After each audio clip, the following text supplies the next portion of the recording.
أشهد أن لا إله إلا الله وحده لا شريك له وأشهد أن محمدا عبده ورسوله أما بعد فأعوذ بالله من الشيطان الرجيم بسم الله الرحمن الرحيم الحمد لله رب العالمين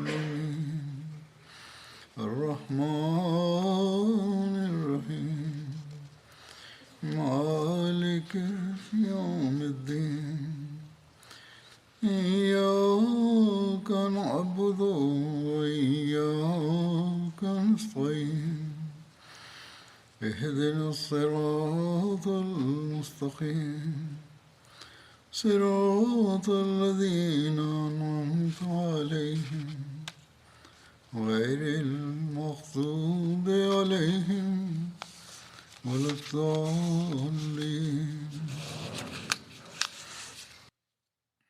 И днес ще продължа да разказвам събития от живота на светият пророк Хазрат Мухаммад салалаху алейхи васелам, случили се след битката при Бадър. В историята приемане на Хазрат Абу Ал-Ас в Джамади Ал-Ула 6 хиджри, светият пророк салалаху алейхи васелам изпратил група под командването на Заид бин Харса към място наречено Ис,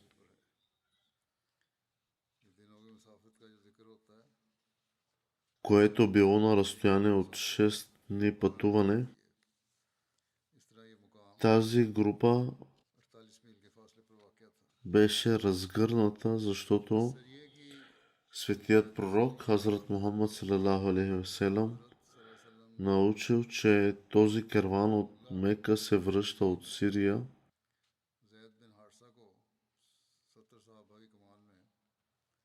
с стоки,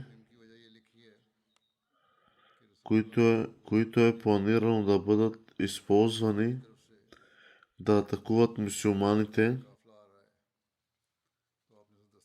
След като тази група посрещна кервана, един от заловените хора беше Абу Ал-Ас.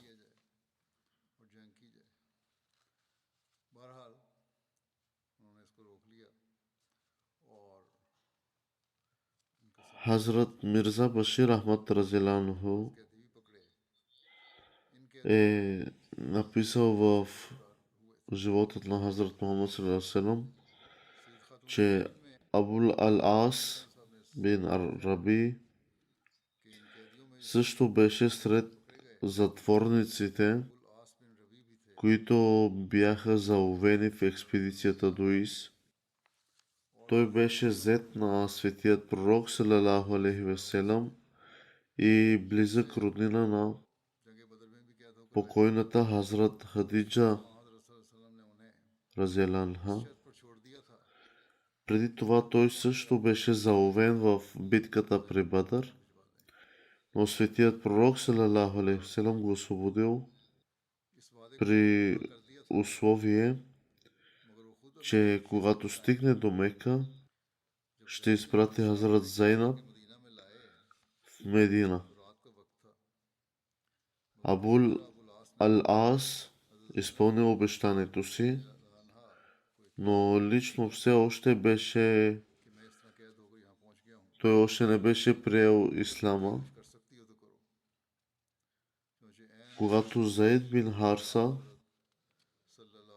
го заловил и го довел в Медина, било нощно време, но някак си той успял да изпрати съобщение на Хазрат Зайнаб, че бях заловен и доведен тук.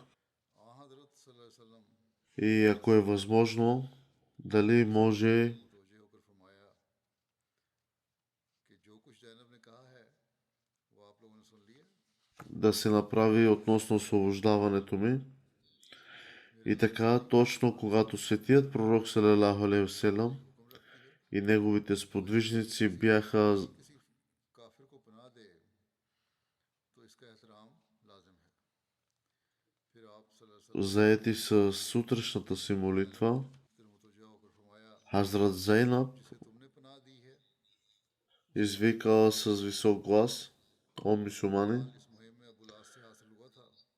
дадох защитата на Абул Алас, आप घर में когато светият пророк салалаху алейхи васелам जैनब से за приключил със своята молитва, той се обърнал към своите сподвижници и казал, उनके मौजूदा हालात каквото и да е казала Хазрат Зейнаб, जायज नहीं।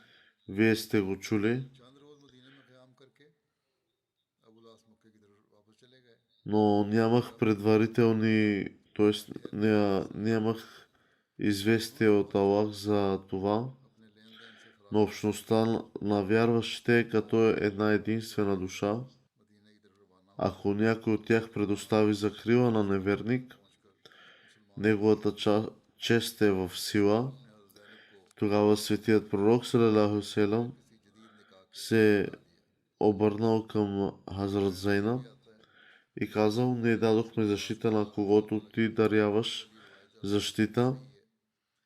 Богатството, придобито от Абу Ал-Ас इसे ये फतवा भी по време на тази експедиция, му беше върнато и след престоя си от няколко дни Абу Ал-Ас отишъл в Мека, फिर खामद के ईमान लाने но този път за връщането му в Мека не беше за постоянно пребиваване, тъй като той бързо наредил на своите 8 हिजरी में उनका इंतकाल हो наредил своите неща и тръгнал към Медина, рецитирайки калма и шахадат. तुम्हें अतिया И при достигане на светият пророк, той станал мюсюлманин गूसल दिया। и отново им била अतिया से रवायत है направена никя. वसल्लम ने जब उन्हें हुक्म В दिया някои предания също се споменава, че ника, т.е. бракът на Хазрат Зайнаб पहलुओं से и Абу Ал-Ас е било направено отново. रवायत में इसकी तफसील यूं मिलती है कि हज़रत तुम्हें अतिया Хазур каза, че Хазрат Зейнаб е починала बेटी скоро след като съпругът ѝ е приел ислама, उन्हें फरमाया малко след като е приел ислама, и според преданията светият пророк салалаху алейхи васелам उसका फूल डालना инструктирал как трябва да бъде मुझे इतला करना изкъпано от тялото आपने हमें अपना и अता फरमाया और फरमाया как да бъде покрито от тялото, कपड़ा यहाँ कमर में बांधते हैं वो दिया। शियार वो कपड़ा है като се започне от дясната страна и според ритуала на измиването. हाँ हज़रत И според друго предание се разказва, че светият пророк салалаху алейхи васелам инструктирал тялото да се изкъпе няколко пъти. Тогава светият пророк отслужил покойната молитва на дъщеря си एक रवायत и अली ने बचपन में ही वफात पाई जबकि दूसरी след това я е погребал. सन रुश्त को पहुंचे Търговията на Хазрат Абу Ал-Ас е била в Мека, मक्का में ये हज़रत सल्लल्लाहु अलैहि поради което той не може да живее в Медина, वसल्लम के बारे में आता है и с разрешението на светият пророк फातिमा की वफात के той हज़रत अली ने उनके останал в Мека. हज़रत अबुल आस का Като такъв той не е могъл да участва в никакви битки, मदीने में क़याम न कर но е взел участие в इस्लाम के बाद една експедиция под командването на Хазрат Али Разиаланху, която е била ръководена от него. शिरकत का मौका न И Хазрат Абу Ал-Ас मिले में जिद्दा से починал през 12 хиджри. इसमें शरीक हुए। हज़रत अली ने यमन से वापसी में उन्हें यमन का अमल बनाया था। Хазрат Мирза Башир Ахмад Разиаланху लास्ट भी ज़्यादा अरसा जिंदा न е написал, और 12 हिजरी में че зетият на светият пророк салалаху алейхи васелам Абу Ал-Ас беше близък роднина на Хазрат Хадиджа, разияла анха, и нейн истински племенник. Въпреки, че той не е бил мюсюлманин, отношението му към съпругата му, към Хазрат Зайнаб, е била много добра и много любезно отношение.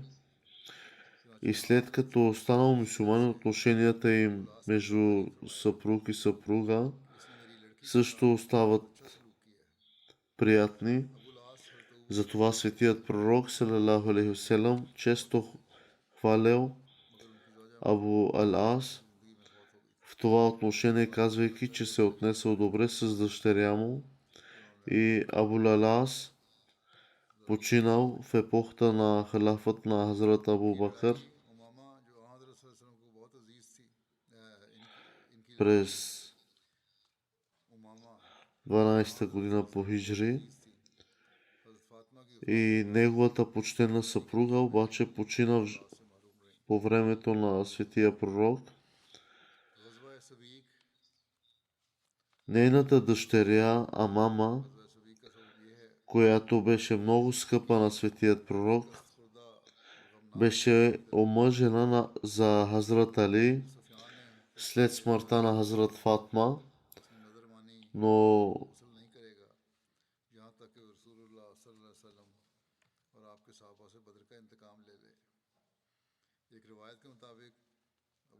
експедицията на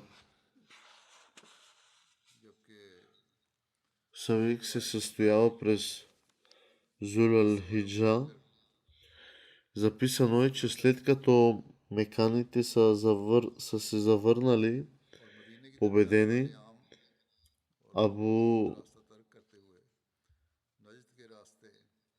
според разказите, или Абу Суфиян е тръгнал с 200 или с 40 ездачи. Той тръгнал да изпълни своя обет. Той спрял в долината на 12 мили от Медина и след това през нощта той отишъл при Бану Назир и се срещнал с техния вожд, и те говорили за Хазрат Мухаммад салалаху алейхи васелам, наред с други неща. След това Абу Суфиян се завърнал в лагера си и изпратил някои души в градината с форми на 3 мили от Медина, където изгориха дървета с форми и също убиха мъж от ансарите. Тогава, мислейки, че си е отмъстил до известна степен, Абу Суфиян се върнал в Мека. Когато хората научили за това, светият пророк салалаху алейхи васелам взел 200 мухаджирини и ансари и тръгнал след Абу Суфиян. Докато стигнали до Каркаратул Кудр, Абу Суфиян и неговата група продължиха да бягат неуловимо и мюсюлманите не успяли да ги достигнат. Светият пророк салалаху алейхи васелам се върнал обратно в Медина.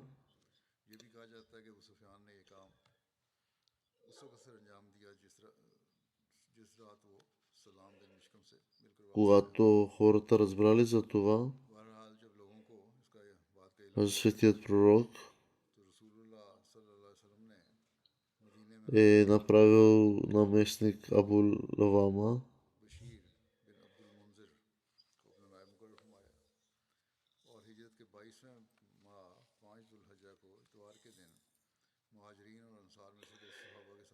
Хазрат Мирза Башир Ахмад разияллаху е написал, че почти всички вождове на курейшите бяха убити и сега управлението на Медина бе дошло в съдбата на Абу Суфиян. След Бадър той се заклел, че докато не потърси отмъщение за онези, които бяха паднали при Бадър, ще се въздържа от определени неща. Като такъв няколко месеца след Бадър, в месец Зулхиджа, Абу Суфиян тръгнал от Мека с сила от 200 въоръжени мъже и достигнал до място близо до Медина по пътя на Наджд. След като стигнал до там, той оставил армията си на известно разстояние от Медина и в тъмнината на нощта стигнал до жилището на Хуей бин Ахтаб, който бе вожд на еврейското племе Бану Назир, и потърсил неговата помощ. Въпреки това, обетът на Абу Суфиян е бил, че той ще се въздържа от контакт с съпругата си и няма да маже косите си с масло.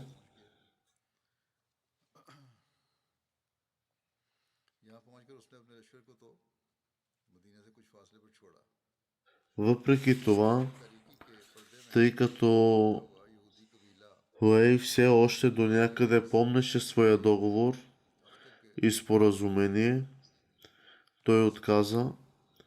След това по същия начин Абу Суфиян тайно отишъл в дома на друг вожд на Бану Назир, на име Салам бин Машкам, и потърсил подкрепата му срещу мюсюлманите. Той обаче много дръзко пренебрегнал всичките си договори и споразумения и посрещнал топло Абу Суфиян като гост за нощта и му предаде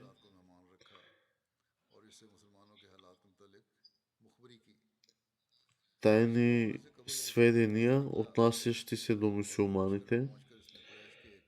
Преди разсъмване Абу Суфиян си тръгнал и след като достига армията си, изпратил курейшите да атакуват долината, наречена Арид, която се намира близо до Медина. Това беше долина, където животните, принадлежащи на мюсюлманите, пасяха и която се намираше на разстояние само 3 мили от Медина. Вероятно Абу Суфиян е бил уведомен за това чрез Салам бин Машкам, когато този контингент от курейши достигнали долината на Арид. За щастие, по това време животните, принадлежащи на мюсюлманите, не присъстваха. Въпреки това, един мюсюлманин от ансарите и негов спътник присъствали по това време. Курейшите заловили и двамата и безмилостно ги убили. След това запалили финиковите палми в района на градината и подпалили домовете и малките къщи, които се намирали там, преди да се върнат в лагера на Абу Суфиян. Считайки този успех за достатъчно изпълнение на своя обет, Абу Суфиян наредил на армията си да се върне от друга страна.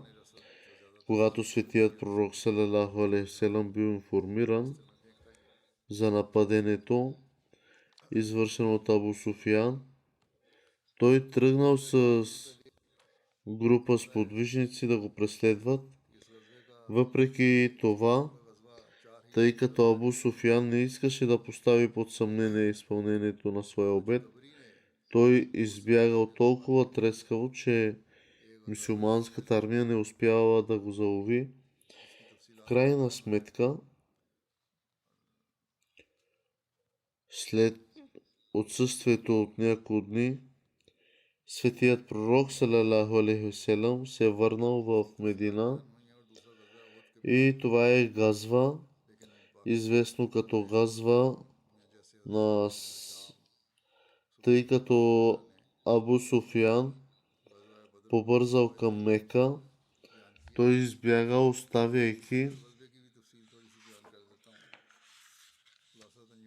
чували с ечемик отчасти поради безпокойство, а също и за да облегчи своя товар. Тук се споменава и експедицията на име Савик, която също се проведе след битката при Ухуд. Това също се нарича и Бадър ал-Муайд. В деня на Ухуд Абу Суфян извикал светият пророк салалаху алейхи васелам и казал, че и меканите и мюсюлманите ще се срещнат отново година по-късно. Като такъв светият пророк тръгнал една година по-късно към Бадър, където останал 8 дни, но Абу Суфян не се появил на бойното поле.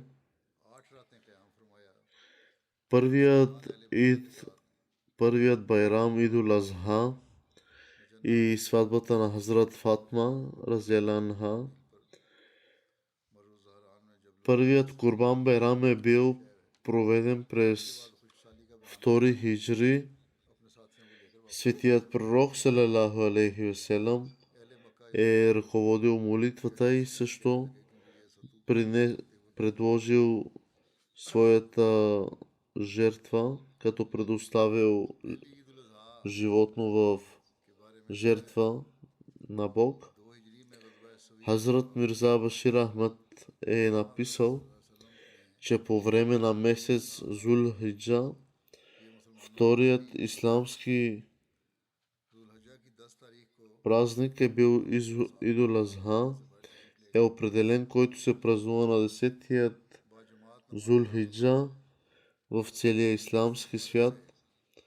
На този ид, в допълнение към салат, който е истинският ид на истинския мюсюлманин, е задължително за всеки такъв мюсюлманин, който притежава средства, да жертва животно и да разпредели месото му сред близките и роднините си, приятели, съседи и така нататък, както и самият той да участва в него.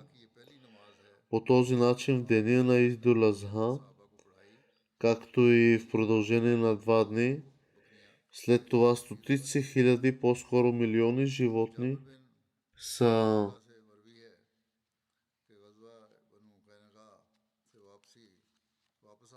били предложени в името на Аллах в целия исламски свят. По този начин, чрез практика на припомнянето на великолепната жертва, направена от Хазрат Авраам, алейхиссалам, Хазрат Исмаил и Хазрат Агар, най-великият пример, за което е животът на светият пророк, салалаху алейхи васелам, се поддържа жив и всеки мюсюлманин е увещаван, че той също трябва да бъде готов да пожертва богатство и цялото си богатство по пътя на своя учител и господар.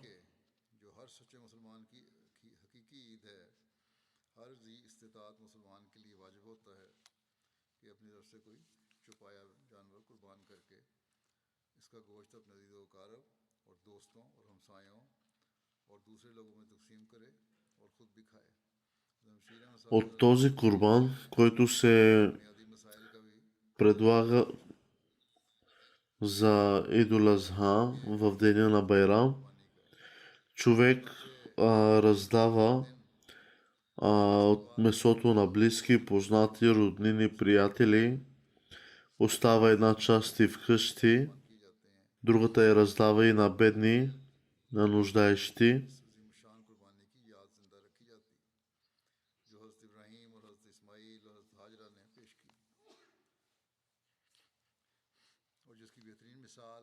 Най-добрият образец и пример пред вас, това е Хазрат Мухаммад салалаху алейхи васелам, неговото битие. И затова всеки мюсюлманин трябва да се придържа към този жив пример всеки път и да бъде готов да пожертва своето богатство и време.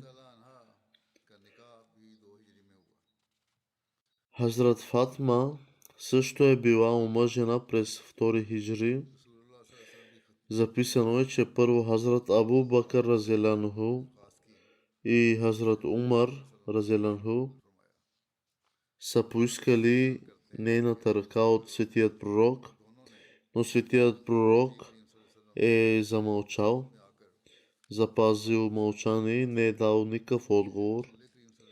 А след това Хазрат Али е поискал нейната ръка и светият пророк го попитал дали има нещо да даде като зестра, на което той отговорил, че има своята броня, т.е. своя щит и своя кон.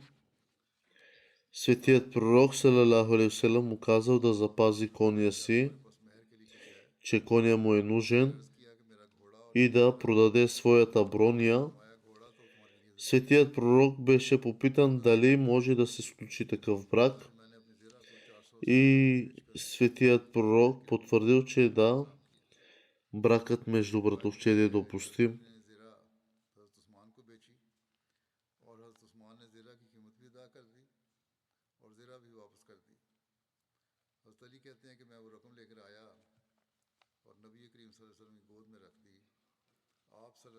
Хазрат Мирза Башир Ахмад е написал, че Хазрат Фатма беше най-малкото дете на светият пророк сред децата, с които той беше благословен от Хазрат Хадиджа разияла анха.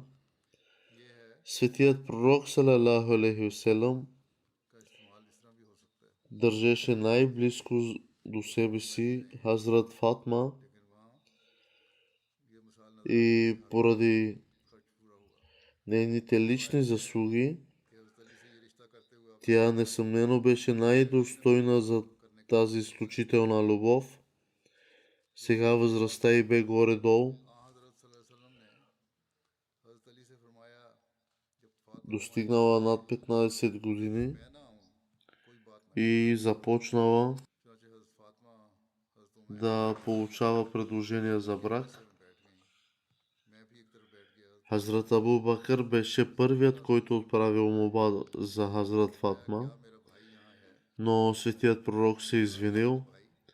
Тогава Хазрат Умар разияланху направил своето предложение, но и неговата молба не беше приета. След това, след като прецениха, че намерението на светият пророк е по отношение на Хазрат Али, и двамата почтени мъже се обърнали към Хазрат Али и го насърчиха да направи предложение по отношение на Хазрат Фатма.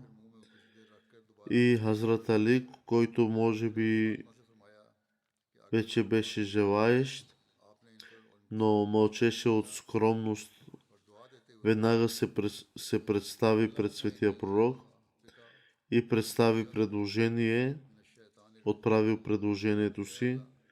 Светият пророк вече бе получил указания чрез божествено откровение и бракът на Хазрат Фатма трябваше да се състои с Хазрат Али. Следователно, когато Хазрат Али отправил молба, светият пророк казал, че вече получих божествено указание в това отношение и потърсил съгласието на Хазрат Фатма, която запазила мълчание от скромност. В известен смисъл, това също беше израз на приемане.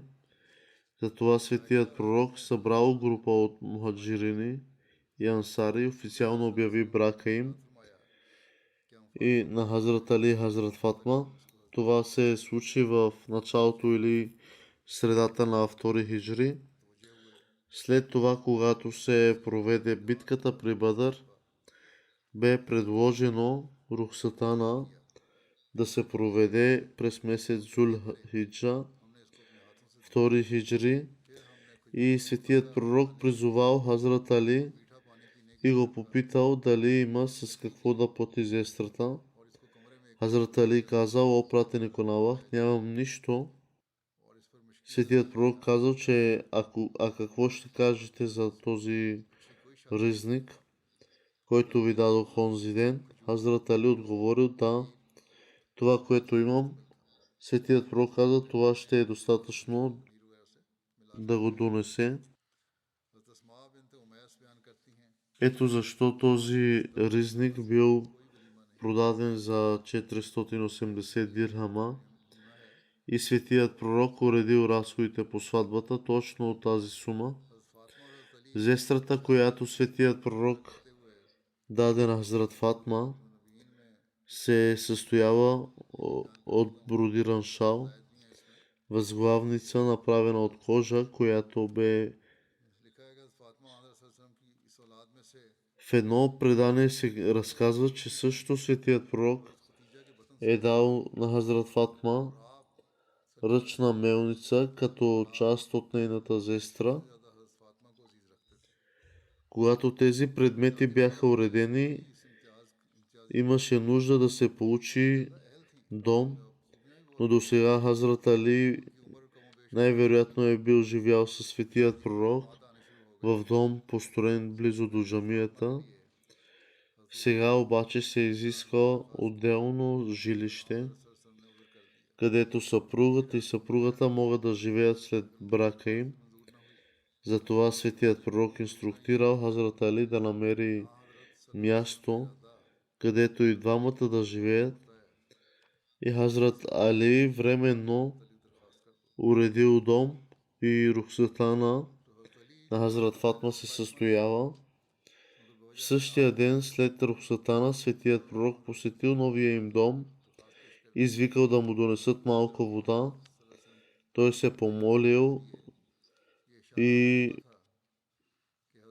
след това поръси с нея, както Хазрат Фатма, така и Хазрат Али, като същевременно повтаряше следните думи: о мой Аллах, благослови взаимните им отношения и на двамата, и благослови тези отношения на двамата, и благослови тяхното потомство. Хазур каза, че тази молитва трябва да се отслужва от родителите и днес по повод на браковете на техните деца. Тези дни има увеличение на брачните проблеми, което се дължи на увеличаване на светските желания. Въпреки това, ако вярата беше на преден план приоритет и тази молитва се предлагаше, тогава тези взаимоотношения могат да останат непокътнати.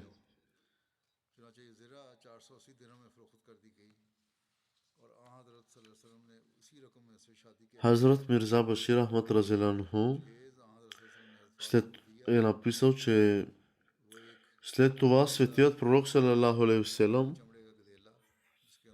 оставил младоженците сами и се е върнал. След това един ден,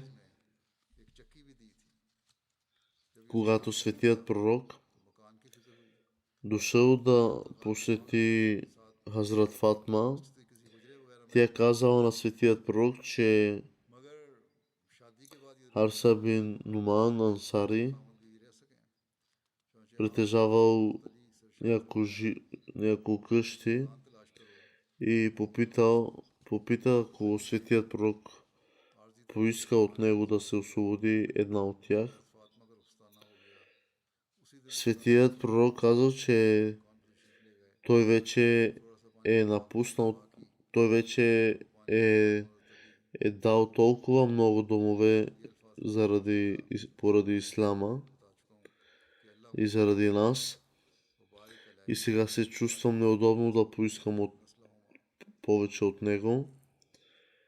По един или друг начин, когато Харса случайно е разбрал за това, че Хазрат Фатма е отправила молба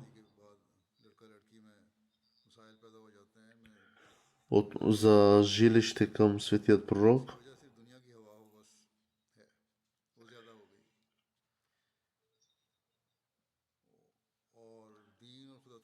той изтичал при светият пророк и казал: О пратенико на Аллах, всичко, което притежавам, принадлежи на теб, господарю мой. За Бога, каквото и да приемете от мен, ми причинява по-голяма радост от това, което остава с мен. Тогава този верен сподвижник настоя и освободи един от домовете си и го предостави на светият пророк салалаху алейхи ва салям. След това Хазрат Али разияланху и Хазрат Фатма разияланха се преместиха в този дом. Веднъж Хазрат Фатма отправи молба за работник, за помощник, който да помага в домакинските нужди. Светият пророк салалаху алейхи ва салям посетил Хазрат Фатма и Хазрат Али в дома им и казал: да ти кажа ли нещо по-добро от това, което искаш? Когато си лягаш на леглото и когато си лягате на леглото, произнесете, споменавайте Аллаху Екбар, Аллах е най-велик 34 пъти и Субхана Аллах,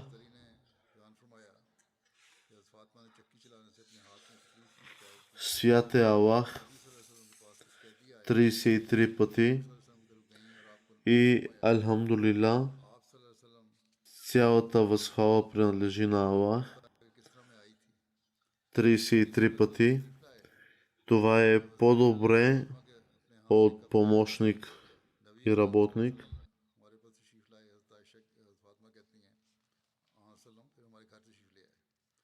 Хазур каза, че ще продължи да разказва тези събития в бъдеще.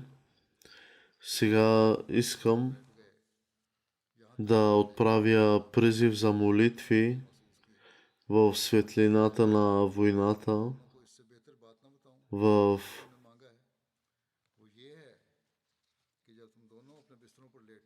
относно в света, които се случват, светлината на войната в Палестина и Израел.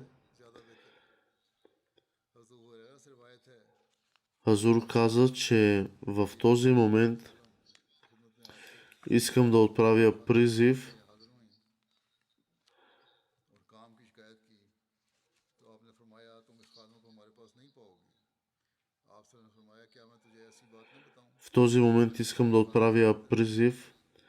за молитви относно настоящата ситуация в света.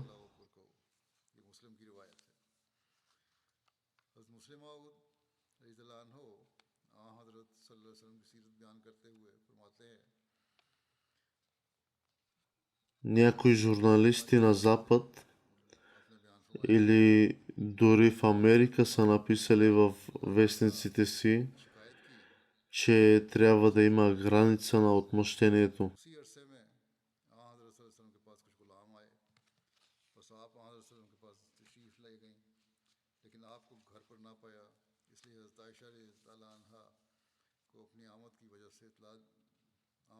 से इतला देकर घर लौट आई। जब हज़रत सल्लल्लाहु अलैहि वसल्लम घर तशरीफ़ लाए तो हज़रत आयशा ने जनाब सल्लल्लाहु अलैहि वसल्लम को हज़रत फ़ातिमा की आमद की इतला दी, जिस पर आप सल्लल्लाहु अलैहि वसल्लम हमारे पास तशरीफ़ लाए और हम अपने बिस्तरों पर लेट चुके थे। मैंने आपको आते देखकर चाहा कि उठूं, मगर हज़रत सल्लल्लाहु अलैहि वसल्लम ने फरमाया कि अपनी अपनी जगह पर लेटे रहो। फिर हम दोनों के दरमियान आकर बैठ गए, यहाँ तक कि आपके कदमों की खुनकी मेरे सीने पर महसूस होने लगी। जब आप बैठ गए तो आपने फरमाया कि मैं तुम्हें कोई ऐसी बात ना बताऊं जो उस चीज़ से Някои журналисти на Запад или дори в Америка са написали в вестниците си, че трябва да има граница на отмъщението. Освен това, и други западни страни трябва да изиграят ролята си в предотвратяването на войната и да се опитат да се помирят или да постигнат прекратяване на огъня. Освен това, също се появяват различни новини в медиите от време на време, говорейки в полза на Палестина и осъждат потисничеството.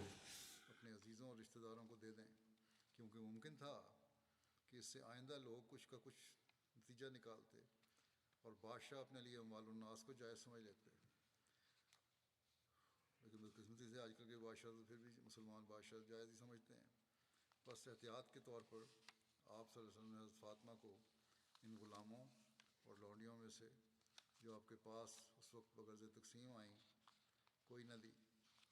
इस जगह ये भी याद रखना चाहिए कि इन अमवाल में और आपका और आपके रिश्तेदारों का खुदा ताला ने हिस्सा मुकर्रर फरमाया है।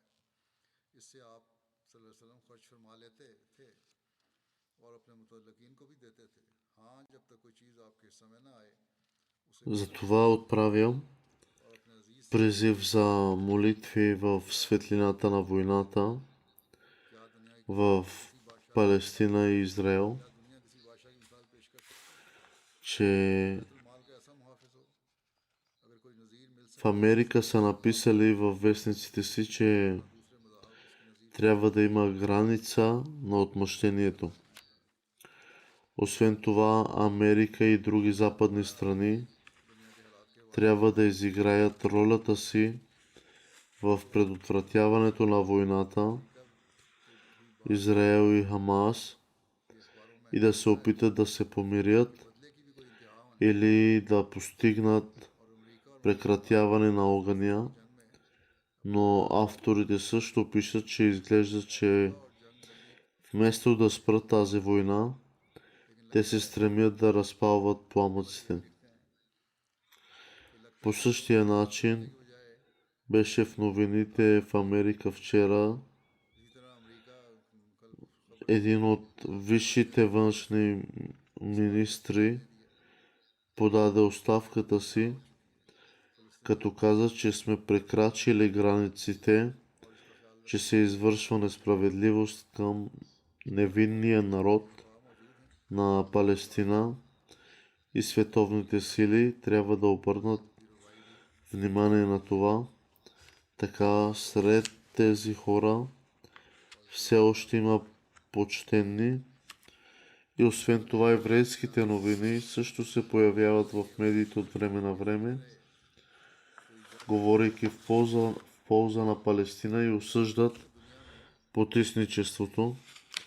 Министърът на външните работи на Русия също заяви, че ако страните продължат да се държат по този начин, тогава тази война ще се разпространи в целия регион. По-скоро Мисля, че ще се разпространи в целия свят. Затова тези хора трябва да се опомнят, както казах и преди мюсюлманските страни, трябва да се обединят като едно с един глас. Ако те говорят като един глас, казва се, че има 53-54 страни, те ще станат мощна сила в света и ще имат по-силно въздействие. В противен случай отделните гласове тук и там нямат значение. Това е един от начините да се установи мир в света и да се прекрати тази война. По този начин да спасят света от унищожение, мюсюлманските страни трябва да се стремят да изпълнят ролята си. Нека Аллах им позволи да го направят. Въпреки това ние също трябва да се молим с постоянство. Нека Аллах сложи край на тази война и да защити невинните, потиснатите палестинци, така че да не бъдат подложени на нови несправедливости, и нека Аллах сложи край на цялата несправедливост в света, където и да е тя. Нека Аллах не позволи да се молим. Амин.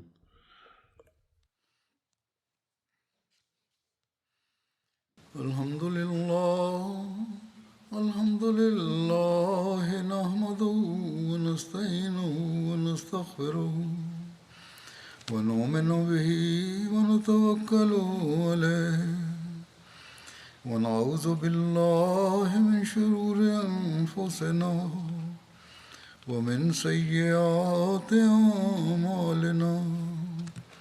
من يهده الله فلا مضل له ومن يضلل فلا هادي له ونشهد أن لا إله إلا الله ونشهد أن محمدا عبده ورسوله.